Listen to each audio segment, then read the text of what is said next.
మరో bumper offer కొట్టేసింది. బ్రహ్మోత్సవం మూవీలో ఎంట్రీ ఇచ్చింది. అయితే ఇప్పటికే ముగ్గురు హీరోయిన్స్ సెలెక్ట్ చేసుకున్న డైరెక్టర్ ఎవరికి షాక్ ఇవ్వబోతున్నారనేది హాట్ టాపిక్ అయింది.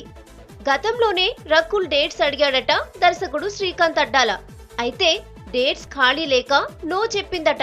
మహేష్ పక్కన ఛాన్స్ మిస్ అయినందుకు చాలానే ఫీల్ అయినట్లు రకుల్ చాలా మంది దగ్గర తన బాధను వ్యక్తం చేసింది. అయితే అనుకోకుండా అదే ఆఫర్ మళ్లీ వచ్చింది. బ్రహ్మోత్సవం షూటింగ్ పోస్ట్ పోన్ కావడంతో దర్శకుడు ఏదో రాయి వేద్దామని ఫోన్ చేసి అడిగాట. ఇప్పుడైతే డేట్స్ ఖాళీగా ఉన్నాయంటూ ఓకే చెప్పేసిందట. అసలు ట్విస్ట్ ఇక్కడే మొదలైంది.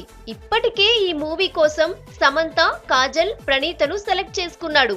ఇప్పుడు వీళ్లలో ఎవరిని బయటకు పంపించాలో తెలియక తల పట్టుకుంటున్నాడట డైరెక్టర్. ముగ్గురు పెద్ద హీరోయిన్సే.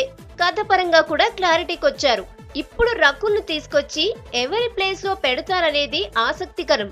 లేక ముగ్గురితో పాటు రకుల్ కోసం కూడా ఓ క్యారెక్టర్ క్రియేట్ చేస్తారా అనేది చూడాలి. మొత్తానికి నలుగురు భామలు మాత్రం ఫిక్స్ అయితే హీరో క్యారెక్టర్ ను ఎలా చూపిస్తారు అనేది కూడా మరో పాయింట్. ఏదేమైనా ఓ సినిమాలో నలుగురు పెద్ద హీరోయిన్స్ కనిపించడం అనేది హాట్ టాపిక్ అయింది. ఫిలిం నగర్ లో ఇక ప్రిన్స్ నలుగురు భామల నడుమ ఎలా రక్తి కట్టిస్తాడో చూడాలి.